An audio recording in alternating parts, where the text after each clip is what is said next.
तो दोस्तों अब क्या है कि फिजिक्स आपका खत्म हो चुका है। जी हाँ दोस्तों, आज फिजिक्स के क्लास का लास्ट डे है। जी हाँ, इसमें क्या है कि फिजिक्स अभी तक के मैंने जितने भी 20 इंपॉर्टेंट क्वेश्चन का सेट दिया था उस सभी सेट से मिसलेनियस क्वेश्चन लेकर के मैं आया हूं। जी हाँ दोस्तों, फिजिक्स खत्म है, अब मैं सिर्फ मिसलेनियस आज का क्लास में लेकर के आया हूं। यानी कि सेट जो आज चलेगा मिसलेनियस का, वो मिसलेनियस मिलाकर के टोटल सेट आज 40 हो गया। जी हाँ, जैसा कि आपको पता है कि प्रत्येक सेट में कितने क्वेश्चन हुआ करते थे, 20 और 40 सेट हो गया। यानी टोटल अगर देखा जाए तो सेट में, टोटल सेट में मिलाकर के कितने क्वेश्चन प्रोवाइड किए गए, 4 दूना 800, यानी कि 800 जो है क्वेश्चन प्रोवाइड किया गया है दोस्त फिजिक्स में। उस अगर 800 क्वेश्चन को आप पढ़ लेते हैं तो फिजिक्स का क्वेश्चन छूटेगा नहीं, बिल्कुल नहीं जाएगा बाहर। इसी 800 क्वेश्चन से दोस्त टेक्नीशियन जो एग्जाम होने वाली है उसमें आएगी, उससे बाहर नहीं जाएगी। 800 क्वेश्चन पढ़ लीजिए, फिजिक्स आपके हाथ में होगी। तो फिजिक्स खत्म हो रखी है, एक आज जो लास्ट मिसलेनियस सेट चल रहा है। इसके बाद जो होगा नेक्स्ट डे से दोस्त बायोलॉजी का सेट आएगा 20-20 क्वेश्चन का। वो भी क्या होगा कि चैप्टर वाइज चलेगा। जैसे कि फिजिक्स चैप्टर वाइज मैंने लाया था, ठीक उसी तरह से बायोलॉजी का भी सेट चलेगा 20-20 का इंपॉर्टेंट क्वेश्चन का सेट। फिर बायोलॉजी खत्म करने के बाद ही दोस्त मैं क्या करूंगा कि केमिस्ट्री का सेट लेकर के आऊंगा, वो भी चैप्टर वाइज 20-20 क्वेश्चन का सेट रहेगा। बहुत इंपॉर्टेंट रहता है, जैसा कि आपको पता ही है कि मैं वैसा ही क्वेश्चन देता हूं जो आरआरबी एग्जाम जो टेक्नीशियन होने वाली है उसमें आने की संभावना बहुत ज्यादा होती है। और रही बात जो मॉक टेस्ट दिए हैं दोस्त, उनका भी आज मैं रिजल्ट बताने जा रहा हूं। तो जो लोग मॉक टेस्ट दिए हैं उनका रिजल्ट मैं बता देता हूं कि किन्होंने कितना मार्क्स लाया है। चलिए पहले बता देते हैं कि मॉक टेस्ट में किसने कितना नंबर लाया है। देख लीजिएगा, ये मॉक टेस्ट में इधर देख लीजिए, नाम दिया हुआ इसमें पवन मेलकानी, ठीक है। ये कहां से है कि नैनीताल से है। देख लीजिए, इन्होंने बहुत अच्छा मार्क्स क्या किए हैं कि लाए हैं। देख लीजिए कितना है, 90% मार्क्स गेन के साइंस के मॉक टेस्ट में। दोस्त आपका साइंस सच में अच्छा है, आप मेहनत कर रहे हो, ऐसे ही मेहनत करो, आपका टेक्नीशियन में जॉब लेने से कोई नहीं रोकेगा। जी हाँ, बहुत अच्छा मेहनत आपने किया है। देख लीजिए इन्होंने क्या किया है कि पूरा 20 में 18 मार्क्स लाए हैं, बहुत अच्छा मेहनत है। दूसरी बात देख लीजिए कि पंकज कुमार जो क्या है कि सुल्तानपुर से, ये भी बहुत अच्छा मार्क्स लाए हैं।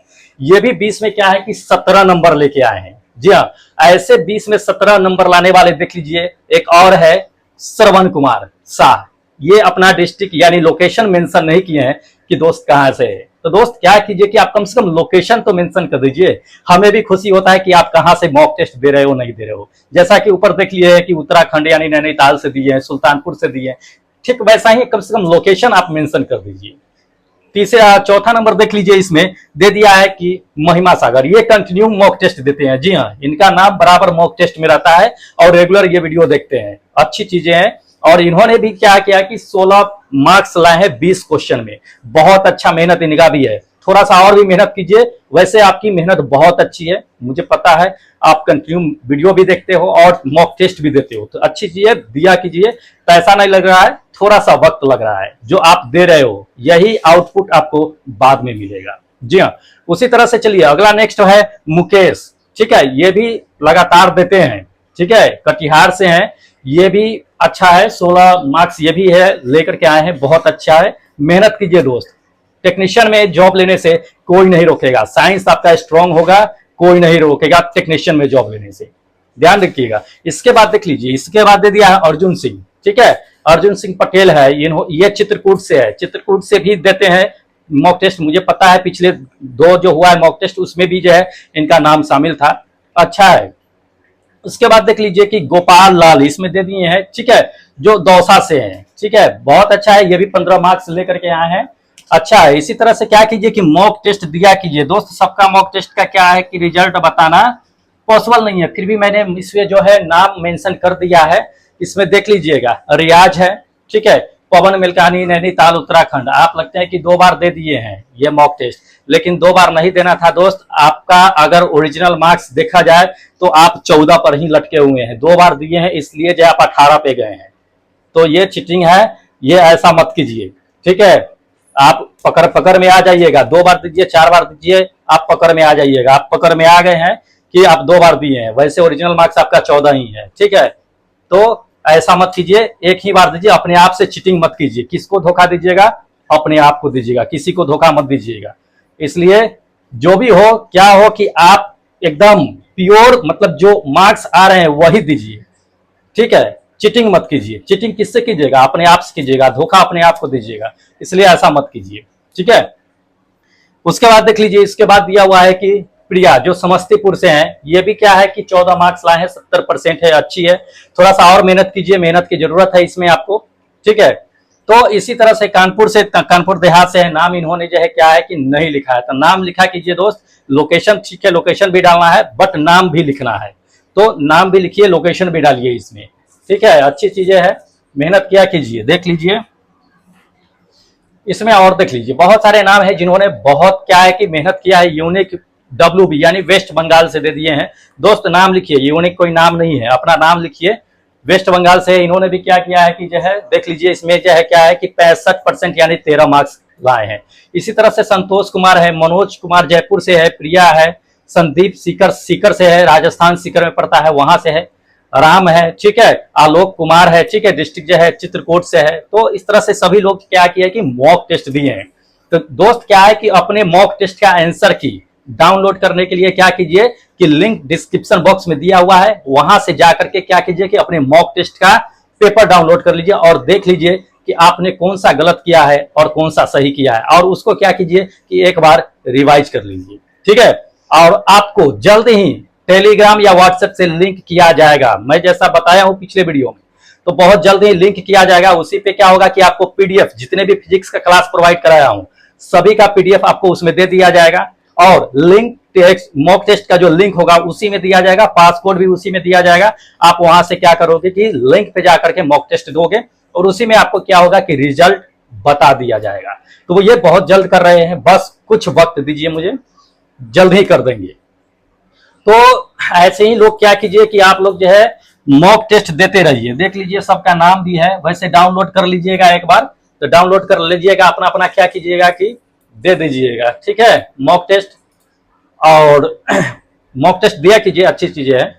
चलिए, आपको जो 20 इंपोर्टेंट क्वेश्चन दोस्त लेकर के आए हैं, तो वो 20 को मिसलेनियस है फिजिक्स के जो अभी तक है, तो वो खत्म हो रखी है। उसी से मैंने क्या किया है कि मिक्स करके 20 और इंपॉर्टेंट क्वेश्चन का लास्ट सेट ये फिजिक्स का चल रहा है। इसके बाद नेक्स्ट डे से दोस्त बायोलॉजी का ही सेट चलेगा, ठीक है। तो चलिए क्वेश्चन नंबर इसका देख लेते हैं फर्स्ट पे, जो काफी इंपॉर्टेंट है, ठीक है, लास्ट है फिजिक्स, पढ़ लीजिए।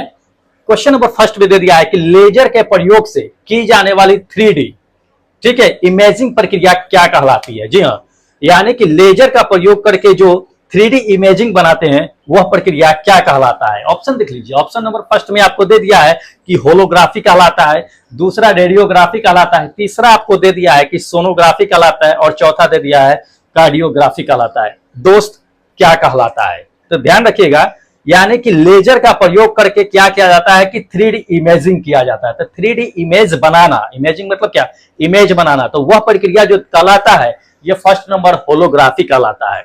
इसमें क्या किया जाता है समझ लीजिए, 3D में इसमें लेजर का प्रयोग करके जो है 2D जो छवि होती है उसी को कन्वर्ट कर दिया जाता है 3D में, ठीक है। 2D में क्या होता है कि आपको सिर्फ जो है लंबाई और चौड़ाई दिखता है, जैसा कि आपको बता देते हैं ये 2D फिगर है, जैसे कि ये स्क्वायर हो गया, तो ये क्या है 2D है, सिर्फ आपको क्या दिखेगा इसमें लंबाई और चौड़ाई दिखेगा। लेकिन इसी को लेजर का प्रयोग करके और 3D इमेजिंग कर देगा, 3D इमेजिंग करेगा तो इसमें क्या होगा कि आपको जो है लंबाई चौड़ाई और ऊंचाई भी दिखेगा, तो ये क्यूब घन के आकार का दिखेगा।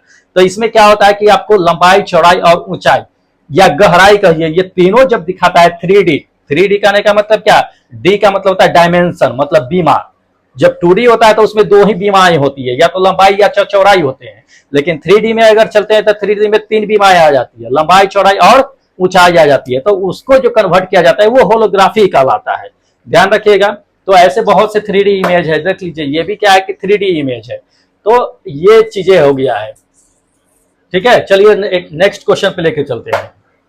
अगला क्वेश्चन दे दिया कि MRI, ठीक है, किसका संक्षिप्त रूप है, मतलब किसका शॉर्ट फॉर्म है ये। एमआरआई होता भी क्या है ये भी हम आपको बता देंगे। पिछले क्लास में मैंने बताया, लेकिन ये मिसलेनियस चला है तो मिसलेनियस में स्वाभाविक है कि पिछला जो भी क्लास हुआ है उसी से 20 इंपोर्टेंट क्वेश्चन हम आपको सिलेक्ट करके लाए हैं मिसलेनियस से। तो इसमें देख लीजिए कि एमआरआई का क्या है कि मतलब क्या होता है। पहला ऑप्शन देख लीजिए, ऑप्शन पहला दे दिया है इसमें कि मेडिकल रिसर्च सूचना होता है। दूसरा दे दिया है कि मैग्नेटिक रिसोर्स इमेजिंग होता है, ये दे दिया। या तीसरा दे दिया है कि मीडिया रिपोर्ट सूचना होता है। या चौथा आपको दे दिया है कि मेडिकल रिसर्च इमेजिंग होता है। क्या होता है तो दोस्त देख लीजिए इसमें क्या होता है, एमआरआई। एमआरआई का मतलब क्या होता है कि मैग्नेटिक रिसोर्सेज करके इमेजिंग होता है ये। तो ये सेकेंड नंबर ऑप्शन मेरा क्या होगा कि करेक्ट होगा। अब जरा समझ लीजिए कि एमआरआई मतलब ये तो समझ गए कि इसका फुल फॉर्म होता है क्या है, लेकिन है क्या ये भी जान लीजिए। तो आपको दिखाते हैं, ये देख लीजिए, ये जो मशीन देख रहे हैं जो सिटी स्कैन की तरह है, स्कैन करने के लिए जाता है अंदर, तो ये एमआरआई मशीन ही कहलाता है, जो लोगों को क्या करता है, स्कैन करता है। इसके थ्रू अंदर से क्या होता है कि मैग्नेटिक जो है क्या होता है कि लेजर किरणें निकलती है जो इस बॉडी को क्या करती है, स्कैन करती है। ठीक है, ये स्कैन करती है तो इसके अंदर लोगों को भेजा दिया जाता है। तो इसी को मैग्नेटिक रिसोर्सिंग इमेजिंग कहा जाता है। इसके थ्रू क्या होता है कि स्कैन करके डिस्प्ले पे जो है इसका फोटो दिखा दिया जाता है। ठीक है, ये भी क्या होता है कि 3D डायमेंशन में ही फोटो आता है। तो ध्यान रखिएगा, इसको दूसरे फॉर्म में नाम से भी जानते हैं, एमआरटी के नाम से भी जानते हैं, यानी मैग्नेट रेजोनेंस टेमोग्राफी। ठीक है, इसको ये भी दे सकता है, एमआरआई जो दे दिया है जरूरी नहीं है कि एमआरआई दे दे, आपको एमआरटी भी दे सकता है। तो इसको ध्यान रखिएगा। इसके थ्रू ही क्या होता है कि शरीर के जो जितने भी अंग होते हैं उसको क्या किया जाता है कि मैग्नेटिक फील्ड में रख करके, इसके अंदर क्या होता है, मैग्नेटिक फील्ड होता है, इसके अंदर रख करके रेडियो तरंग का प्रयोग किया जाता है। क्योंकि एमआरआई से जो होता है, जो मैग्नेटिक रे निकलता है वो मैग्नेटिक रेडियो तरंग ही होता है। ठीक है, उसी के थ्रू क्या होता है कि टेस्ट किया जाता है, स्कैन किया जाता है, ये कह सकते हैं। ठीक है, इसमें खास करके जो है ब्रेन और हार्ट को जो है स्कैन किया जाता है इसमें रख करके। तो इंपॉर्टेंट है। इसका जो है आविष्कार जो है सबसे पहले कहाँ किया गया था, तो यूएसए में किया गया था। ध्यान रखिएगा, 1977 के आसपास में एमआरआई का आविष्कार किया गया था। समझ रहे हैं, डामिलिया करके जो है क्या था कि वैज्ञानिक थे, है ना, डामा डियन करके। तो उन्होंने ही क्या किया था कि इस जो है मशीन का आविष्कार किया था। तो इंपॉर्टेंट है, भूलना नहीं है, पूछा भी जा चुका है। अगला क्वेश्चन इसमें दे दिया है कि लेजर का पूर्ण रूप क्या है, यानी कि लेजर का पूरा नाम क्या है ये बताना है। तो देख लीजिए लेजर का पूरा नाम क्या है, कई बार पूछा भी जा चुका है क्वेश्चन, आपसे भी पूछे जाने की संभावना बनती है। चलिए देख लीजिए, इसमें आपको हम डायरेक्ट आंसर बताते हैं। लेजर का फुल फॉर्म क्या होता है। लेजर का फुल फॉर्म जो होता है कि लाइट एप्लीकेशन बाय जो है सिम्युलेटेड एमिनेशन ऑफ रेडिएशन होता है, ये होता है। तो इसमें देख लीजिए, इसमें फोर्थ नंबर जो ऑप्शन दिया गया है, तो ये फोर्थ नंबर क्या है कि मेरा करेक्ट है इसमें। ठीक है, तो ये फोर्थ नंबर मेरा करेक्ट आंसर होगा कि लाइट एम्प्लीफिकेशन बाय जो है क्या है, सिमुलेटेड एमिनेशन ऑफ रेडिएशन है। तो ये मेरा लेजर का फुल फॉर्म है, समझ लीजिएगा। तो इंपॉर्टेंट है इसका। देख लीजिए लेजर का जो क्या होता है, लेजर आपको देखिएगा, लेजर क्या होता है कि रे जो उससे निकलती है ना वो पैरेलल निकलती है और सीधी निकलती है। ठीक है, इसका जो है आविष्कार जो किया गया था वो अमेरिका के वैज्ञानिक जो है टीएच मेमेन ने किया था। टीएच मेमेन ने लेजर लाइट का आविष्कार किया था जो 1960 में किया था। ठीक है, तो इसको ध्यान रखिएगा, कभी कभी पूछ सकता है कि लेजर का आविष्कार किसने किया है, तो दिमाग में रखना है इस चीज को। अगले क्वेश्चन पे चलते हैं दोस्त। हाँ, बहुत इंपॉर्टेंट है, पूछा भी गया है कई बार कि ई बराबर जो है एमसी स्क्वायर नाम का सूत्र जो है खोज किसने किया था। ई बराबर एमसी स्क्वायर बहुत फेमस सूत्र है, कई बार पूछा भी जा चुका है ये क्वेश्चन। देखिएगा हर फील्ड में पूछा जाता है ये, जब भी साइंस का सवाल आता है तो लगभग ये क्वेश्चन ही डाल दिया जाता है।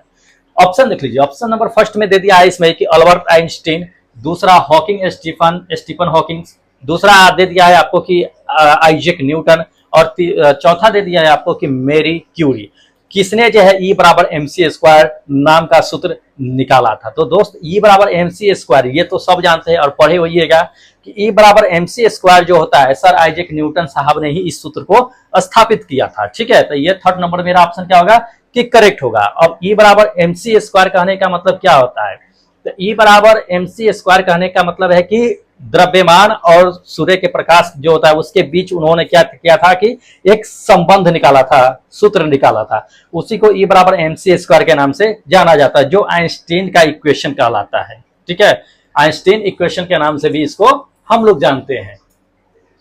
चलिए अगला क्वेश्चन है, अगला क्वेश्चन दे दिया है कि जमीन में पानी से रिसने की प्रक्रिया डैश के रूप में जाना जाता है। जी हाँ, जमीन में क्या होता है कि पानी रिसता हुआ अंदर चला जाता है, वह प्रक्रिया क्या कहलाता है ये बताना है। पूछा जा चुका है एनटीपीसी के एग्जाम में, इंपॉर्टेंट है तो ध्यान रखिएगा। पहला नंबर आपको ऑप्शन दे दिया है इसमें कि जलदायी स्तर कहलाता है, या दूसरा दे दिया है कि कुआं कहलाता है, या तीसरा दे दिया है कि अंतः शयनदन कहलाता है, या चौथा दे दिया है कि बावड़ी कहलाता है। क्या कहलाता है तो ध्यान रखिएगा, जल जो होता है जमीन में जो रिसने की प्रक्रिया होता है दोस्तों वो कहलाता है अंतः शयनदन। तो ये जो होगा थर्ड नंबर मेरा ऑप्शन करेक्ट होगा। ठीक है, जो धरातल से नीचे क्या होता है कि नीचे तो चट्टान पत्थर बहुत मौजूद भी होते हैं, तो उसके जो खाली स्थान होते हैं उसमें भी पानी रिसते हुए चला जाता है। ठीक है, तो ये रिसने की क्रिया जो है अंतः शयनदन ही कहलाता है, इसको ध्यान रखिएगा।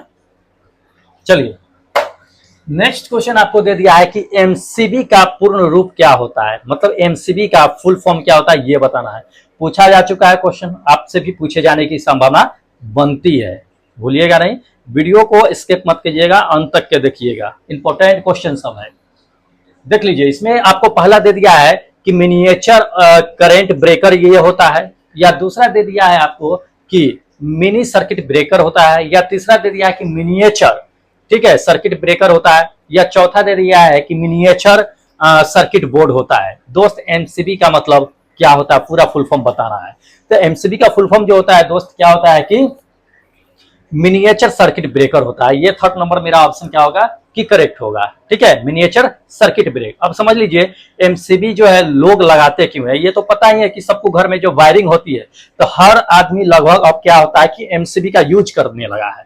एमसीबी यूज करने से जैसे कि मान लीजिए कि फ्यूज यूज करते हैं, ठीक उसी तरह से एमसीबी भी यूज करती है। फ्यूज क्यों यूज करते हैं कि आवश्यकता से अधिक करंट अगर प्रवाहित हो रही है, या शॉर्ट सर्किट हो जाए, या जो है क्षतिग्रस्त अगर हो हाई वोल्टेज से या लो वोल्टेज से, तो फ्यूज क्या होता है सबसे पहले गल जाता है। गलने के बाद आगे जो उससे कनेक्शन होते हैं टीवी फ्रिज फैन जो भी, वो नुकसान होने से जलने से क्या होता है कि बच जाता है। ठीक वही काम इसमें एमसीबी भी करता है। एमसीबी क्या होता है कि ये एमसीबी है, एमसीबी क्या करता है कि इसमें क्या होता है कि जब आवश्यकता से अधिक करंट प्रवाहित होती है, या कहीं भी अगर शॉर्ट सर्किट लगता है या कुछ भी होता है, तो ये क्या होता है कि सबसे पहले नीचे ट्रिप हो जाता है। ट्रिप होने से क्या होता है कि आगे जो करंट फ्लो होती रहती है उसको फ्लो नहीं होने देती है, आगे करंट भेजने का काम नहीं करती। लेकिन ये खराब नहीं होता है। फ्यूज का वायर जब जल जाता है तो क्या होता है कि वो खराब हो जाता है कि नया फ्यूज कनेक्ट करते हैं। लेकिन इसमें ऐसा नहीं है, इसमें फ्यूज नहीं खराब होता है, इसमें क्या होता है कि ट्रिप हो जाता है, नीचे ये गिर जाता है एमसीबी, और करंट को आगे बढ़ने नहीं देता है। जब इसको आप उठाइएगा तो ये जाकर के आगे करंट प्रवाहित होता है। तो ये एमसीबी काम करता है सुरक्षा की दृष्टि से, इसको क्या किया जाता है लगाया जाता है, और लगाना भी चाहिए लोगों को। प्रत्येक घर में जब वायरिंग कराते हैं एमसीबी प्रयोग जरूर कीजिए। ठीक है, ऐसे मत लगाइए। चलिए अगला क्वेश्चन पे लेके चलते हैं। अगला क्वेश्चन आपको दे दिया है कि निम्नलिखित में से कौन सा ऊर्जा जो है कन्वर्ट नहीं हो सकता है या नहीं किया जा सकता है। तो किस ऊर्जा को कन्वर्ट मतलब एक रूप से दूसरे रूप में कन्वर्ट नहीं है, ठीक है, ये बताना है। जैसे ऑप्शन देख लीजिए, ऑप्शन नंबर फर्स्ट में दे दिया है कि सोलर पैनल, दूसरा दे दिया है कि सादा ग्लास, तीसरा आपको दे दिया है इसमें कि स्टीम इंजन, और चौथा दे दिया है कि बिजली। दोस्त कौन सा इसमें ऊर्जा जो है कन्वर्ट नहीं है यानी रूपांतरित नहीं किया गया है। तो सोलर पैनल भी जो है उससे भी जो ऊर्जा आती है तो वो सूर्य के प्रकाश से लेकर के ही जो है क्या करता है कि ऊर्जा कन्वर्ट करके देता है बिजली।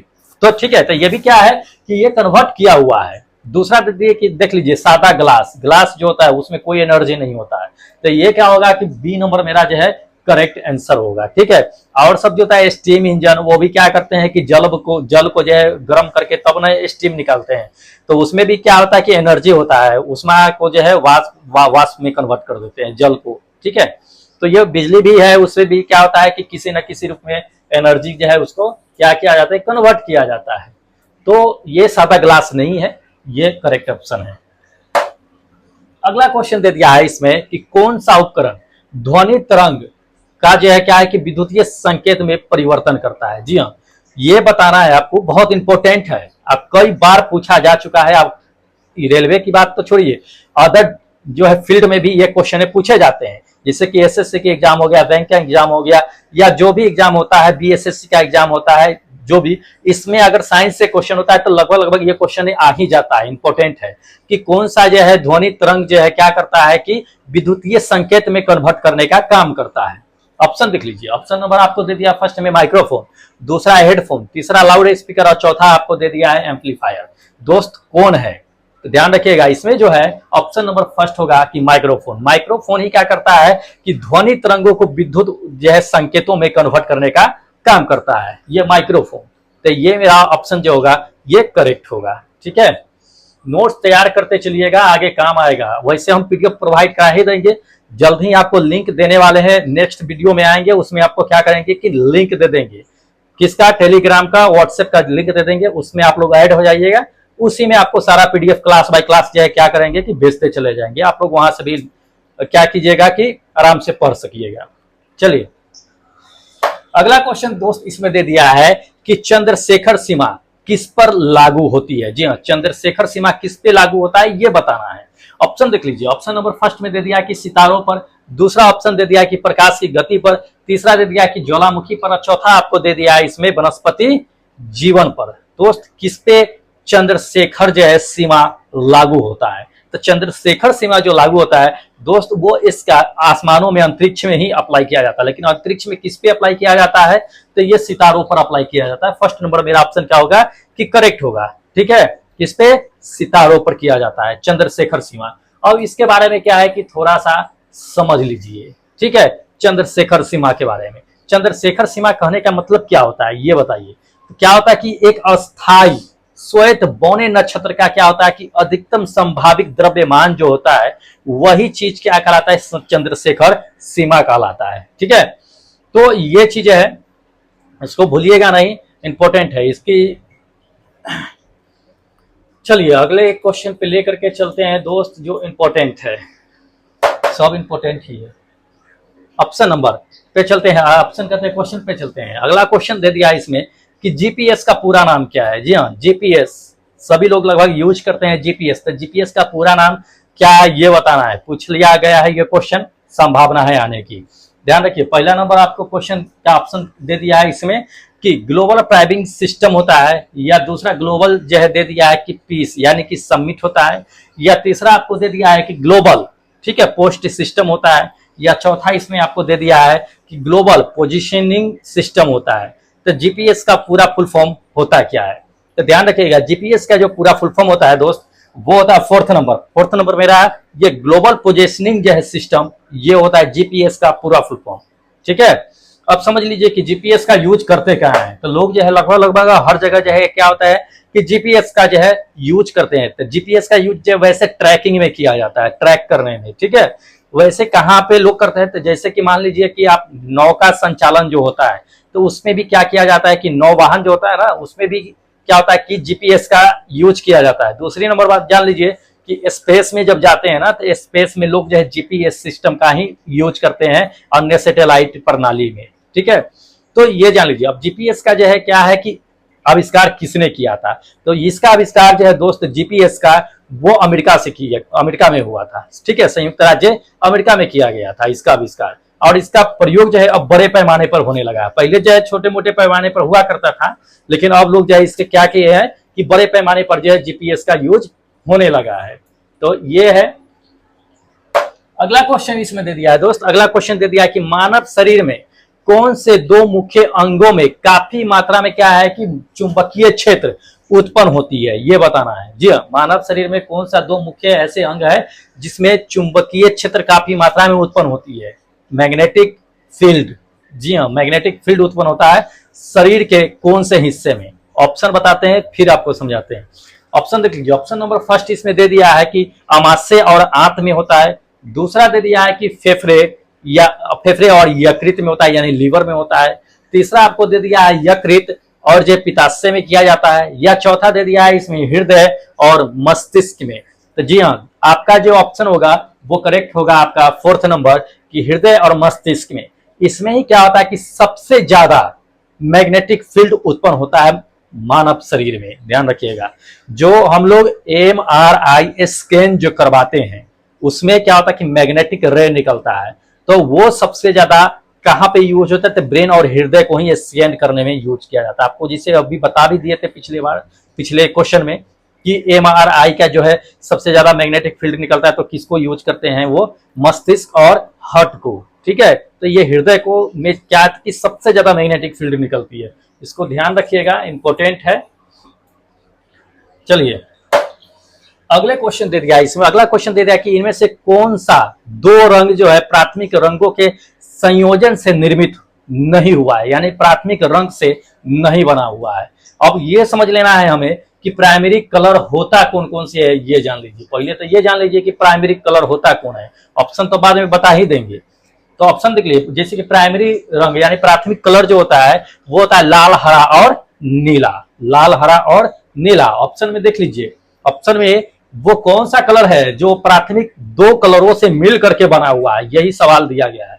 तो ऑप्शन देख लीजिए नारंगी, दूसरा दे दिया है हरा, तीसरा आपको दे दिया है इसमें बैगनी, चौथा दे दिया है कि नीला। ये चारों में से कौन सा कलर है जो प्राथमिक दो रंगों को मिल करके बनाया गया है? क्या नारंगी बनाया गया है या हरा या नीला? मतलब नहीं बना है, मिला करके नहीं बनाया गया, ये सवाल कर रहा है, ठीक है ना, निर्मित नहीं हुआ है। तो देख लीजिए इसमें जो है आपका फर्स्ट ऑप्शन पे चलते हैं, ऑप्शन के हिसाब से चलते हैं हम लोग।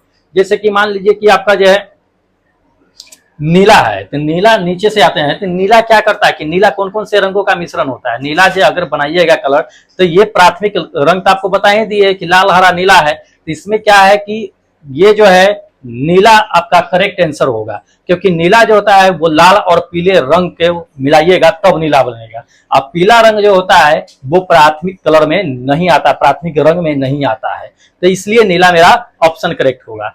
दूसरा नाम अगर चलते हैं कि बैगनी में, तो दोस्त बैगनी जो है लाल और नीला को जब मिक्स कीजिएगा, दो प्राइमरी कलर लाल और नीला को, तो आपको क्या होगा कि बैगनी बनेगा। हरा रंग भी आपको क्या है कि ये पीला और नीला के मिलाने से बनता है, इसको ध्यान रखिएगा। तो ये इंपॉर्टेंट है, इसको एक बार जो है नोट कर लीजिएगा, ठीक है। आता है प्राथमिक कलर, आपको कभी कभी पूछ देगा कि कौन सा प्राथमिक कलर है, प्राथमिक रंग कौन सा है, प्राइमरी कलर, तो ये सवाल आते रहता है, इसको नोट कर लीजिएगा, इंपॉर्टेंट है। अगले क्वेश्चन पे चलिए। अगला क्वेश्चन आपको दे दिया कि वह कौन सा उपकरण है, ठीक है, वह कौन सा उपकरण है जो क्या करता है कि एक ऊर्जा को दूसरे ऊर्जा के रूप में कन्वर्ट कर देता है। ध्यान रखिएगा, एक ऊर्जा को दूसरे ऊर्जा के रूप में कन्वर्ट कर देता है। जैसे कि आमतौर पर यह होता है कि जिसे मान लीजिए कि एक सिग्नल ऊर्जा को दूसरे सिग्नल ऊर्जा में कन्वर्ट कर देता है, तो वो कौन है, इसमें ऑप्शन में बताना है। ऑप्शन नंबर फर्स्ट में देख लीजिए, दे दिया है कि ट्रांसमीटर, दूसरा आपको दे दिया है एम्पलीफायर, तीसरा दे दिया है ट्रांसड्यूसर और चौथा आपको दे दिया है रिपीटर। तो दोस्त कौन है इनमें चारों में से जो एक सिग्नल ऊर्जा को दूसरे सिग्नल ऊर्जा में कन्वर्ट करने का काम करता है? यही क्वेश्चन पूछा गया है और सवाल पूछा भी जा चुका है, तो इंपॉर्टेंट है, ध्यान रखिएगा। वैसा क्वेश्चन है इसमें जो आने की संभावना बहुत ज्यादा है। लास्ट चल रहा है ये फिजिक्स का, इसके बाद जो है आपका मॉक टेस्ट चलता रहेगा इससे, ठीक है, स्टॉप नहीं होगा। और बायोलॉजी का जो है आपको 20 इंपॉर्टेंट क्वेश्चन का सेट कल से स्टार्ट हो रहा है। ध्यान दीजिए, ऑप्शन आपको इसमें बताते हैं कि इसमें जो ऑप्शन होगा वो थर्ड नंबर मेरा होगा ट्रांसड्यूसर, ठीक है। ये ट्रांसड्यूसर के थ्रू क्या करते हैं कि एक सिग्नल ऊर्जा को दूसरे सिग्नल ऊर्जा में क्या होता है कि कन्वर्ट किया जाता है ट्रांसड्यूसर की मदद से, ठीक है। तो ये इंपॉर्टेंट है, इसको जो है भूलिएगा नहीं, पूछा भी जा सकता है। अगला क्वेश्चन देख लीजिए, इसमें अगला क्वेश्चन दिया है कि किसी गर्म भट्ठी से उत्सर्जित विकिरण होता है। जो एक गर्म भट्ठी जो होता है, जानते हैं ना, भट्ठी जिसमें आग जलते रहता है, भट्ठी, तो उस भट्ठी में क्या होता है कि गर्म जो होता है तो उससे जो किरण निकलती है वो किस प्रकार की किरण होती है, ये बताना है, ठीक है। तो देख लीजिए, ऑप्शन पहला दे दिया है कि आपको कि एक्स किरण होती है, दूसरा अवरक्त किरणें होती है, या तीसरा आपको दे दिया है कि माइक्रोवेव किरणें होती है, या चौथा दे दिया है आपको अल्ट्रावायलेट यानी पराबैंगनी किरणें होती है। कौन सा होता है?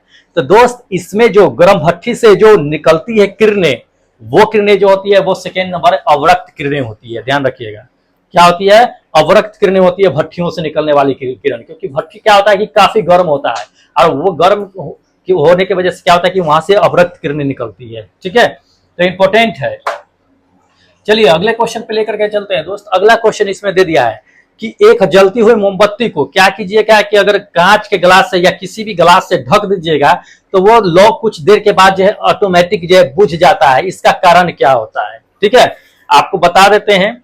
देख लीजिए फिगर के हिसाब से, पहले फिर ऑप्शन बताते हैं कि ये मोमबत्ती है। जब इसको क्या किया जाता है कि ग्लास से इसको ढका जाता है तो देख लीजिए ढकने के बाद क्या होता है, कुछ देर जलता है, उसके बाद क्या होता है कि ये बुझ जाता है। इसका कारण क्या है तो आपको समझा देते हैं। इसका कारण ये है कि जब कांच के गिलास या कोई भी गिलास से इसको ढका जाता है, जब ढकते हैं तो गिलास में क्या होता है कि ऑक्सीजन की मात्रा उपस्थित होती है, लेकिन जैसे ही ढकते हैं वैसे ही बाहर से ऑक्सीजन के जाने का रास्ता बंद हो जाता है। तो ग्लास में जो ऑक्सीजन रहती है, और जब तक ऑक्सीजन रहती है तब तक क्या होता है कि मोमबत्ती जलती रहती है। किसी भी चीज को जलने के लिए क्या चाहिए, ऑक्सीजन की जरूरत होती है। बिना ऑक्सीजन के कोई भी चीज नहीं जलेगा, ध्यान रखिएगा इस चीज को।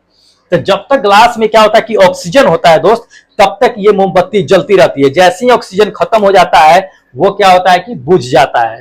तो एक ऑक्सीजन की मात्रा क्या होती है, सीमित हो जाती है उसमें, उसके बाद ऑक्सीजन नहीं मिल पाती है उसे, इसलिए नहीं जलती है।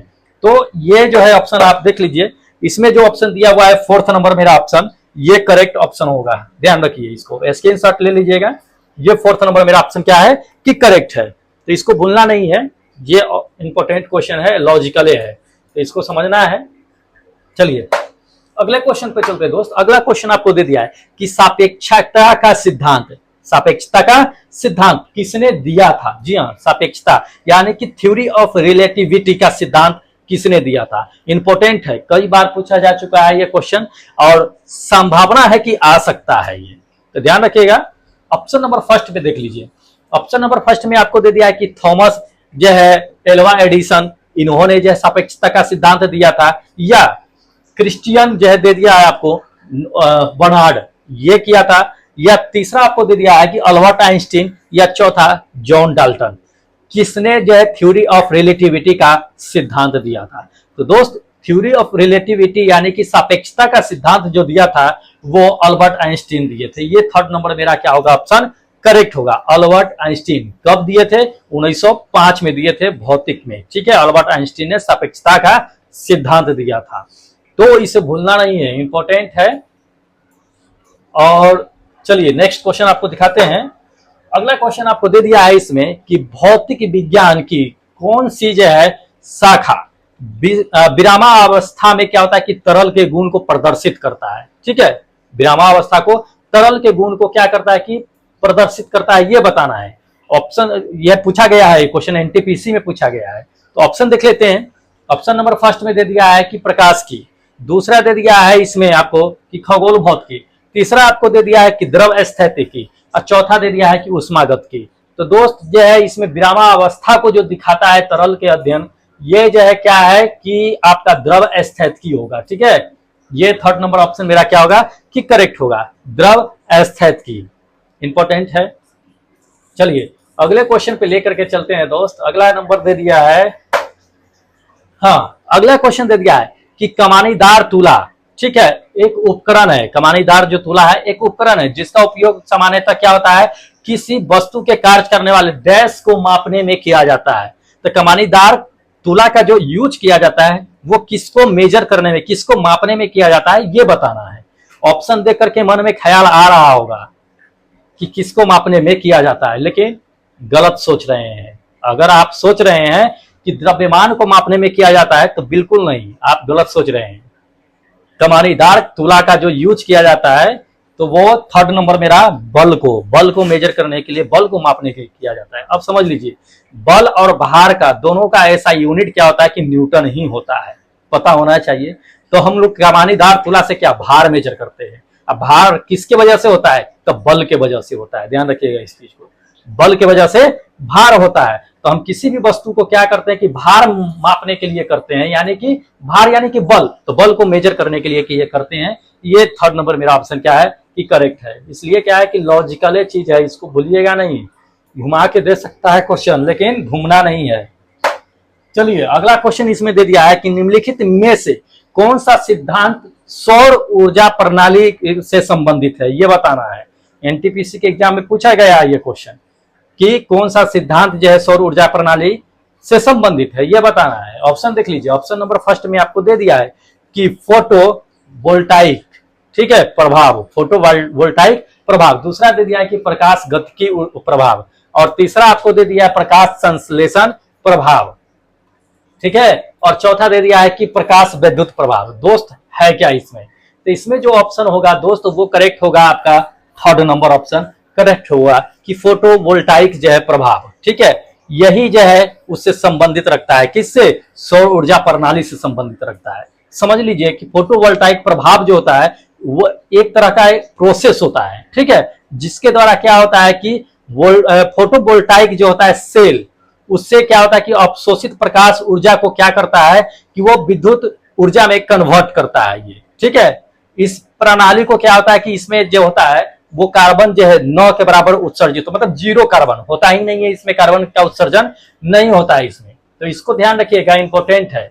चलिए आपको जो है मिसलेनियस का अब लास्ट क्वेश्चन दिखाते हैं दोस्त, देख लीजिए। लास्ट क्वेश्चन आपका इसमें दे दिया है कि हवा में नमी का अवशोषण की प्रक्रिया क्या कहलाता है। हवा में जो है नमी जो होता है उसको अवशोषण करने की प्रक्रिया क्या कहलाता है, पूछा जा चुका है क्वेश्चन, इंपॉर्टेंट है, लास्ट क्वेश्चन है। इसके बाद फिजिक्स द, इसके बाद चलेगा आपका कल से बायो का सेट, 20 इंपॉर्टेंट क्वेश्चन का, और इसका पीडीएफ आपको प्रोवाइड करा दिया जाएगा। तो बने रहिएगा हम लोगों के साथ वीडियो के अंत तक के, तभी तो आपको क्या करेंगे कि हर वीडियो देखते रहिए, उसमें कुछ ना कुछ आपको इन्फॉर्मेशन मिलता रहेगा कि क्या लेकर के हम आ रहे हैं, क्या आपको प्रोवाइड करा रहे हैं। तो वीडियो देखिएगा तभी पता चलेगा, और इसे पता नहीं चलेगा। जो अभी तो ये सब क्या है कि एक मात्र ट्रेलर है, अभी तो मेन चीज बाकी है अभी, ठीक है। ये तो अभी हम चैप्टर वाइज प्रोवाइड करा दिए आपको, लेकिन अब जो आएगा, जो ये सब खत्म होने के बाद जो है, चैप्टर खत्म होने के बाद जो क्वेश्चन प्रोवाइड कराएंगे वो बहुत इंपॉर्टेंट होगा, ध्यान रखिएगा। उसमें आपको बहुत मटेरियल तगड़ा दिया जाएगा, ध्यान रखिए। इसमें ऑप्शन दिखाते हैं कि हवा में नमी जो अवशोषण करता है दोस्त वो क्या कहलाता है। तो ये देखिए वो प्रक्रिया क्या होता है। पहला ऑप्शन दे दिया है इसमें कि डिक्लेवेक्शन कहलाता है, डिक्लेक्शन दे दिया है। दूसरा ऑब्जर्वेशन दे दिया है। तीसरा आपको दे दिया है इसमें कि केपिलरी एक्शन दे दिया है, और चौथा दे दिया है ऑस्मोसिस दे दिया है। तो इसमें कौन सा जो है कहलाता है हवा में नमी अवशोषण की क्रिया। तो दोस्त हवा में नमी की जो अवशोषण की क्रिया जो होती है वो कहलाती है डिक्लेक्शन, ठीक है। ये जो होगा मेरा फर्स्ट नंबर ऑप्शन क्या होगा कि करेक्ट होगा, ठीक है। आपको पता होना चाहिए हवा में जो नमी होती है उसको मापने के लिए किस यंत्र का यूज करते हैं। तो हवा में नमी का मतलब, कहने का मतलब आर्द्रता। तो आर्द्रता को हम क्या चीज से मापते हैं? हाइग्रोमीटर से मापते हैं। तो ये पता होना चाहिए, इंपॉर्टेंट है ये, ठीक है। चलिए तो दोस्त ये रहा मिसलेनियस का 20 इंपॉर्टेंट क्वेश्चन। मिसलेनियस एक सेट लेकर के हम आ गए हैं, लेकिन फिजिक्स अब ये नहीं कि खत्म हो गया तो हम इसको छोड़ देंगे, नहीं। इससे क्या होगा कि मॉक टेस्ट चलता रहेगा, और नए मॉक टेस्ट का लिंक क्या है कि डिस्क्रिप्शन बॉक्स में दिया हुआ है, आप जाकर के चेकआउट कीजिए और नए मॉक टेस्ट जो है दिया कीजिए, उसका रिजल्ट जो है आपको दे देंगे, और बहुत जल्द ही आपको टेलीग्राम से जोड़ दिया जाएगा, ताकि आप वहां पे जाकर के क्या करें कि मॉक टेस्ट दीजिएगा, ठीक है। और जो लोग नए हैं और अभी तक चैनल सब्सक्राइब नहीं किए हैं दोस्त कर लीजिए, ठीक है, क्योंकि फिजिक्स खत्म हो गया है, 40 सेट प्रोवाइड हो गया आपको। इसके बाद जो है बायो से चल रहा है, बायो से देखिए कि कितना सेट प्रोवाइड होता है। फिजिक्स से तो मैंने 800 क्वेश्चन दे दिया है अभी तक के, और बायोलॉजी से देखिए कि अब कितने क्वेश्चन देते हैं। 800 कोई ज्यादा नहीं है, 800 कोई ज्यादा नहीं, लेकिन 800 अगर पढ़ लेते हैं तो फिजिक्स का क्वेश्चन छूटेगा नहीं। और उसके बाद जो है और सेट और मटेरियल आने वाली है, तो फटाफट क्या कीजिए कि चैनल को सब्सक्राइब कीजिए और जुड़ जाइए हमारे साथ। फिर मिलते हैं कल बायोलॉजी के सेट के साथ, ठीक है। तब तक जय हिंद दोस्तों।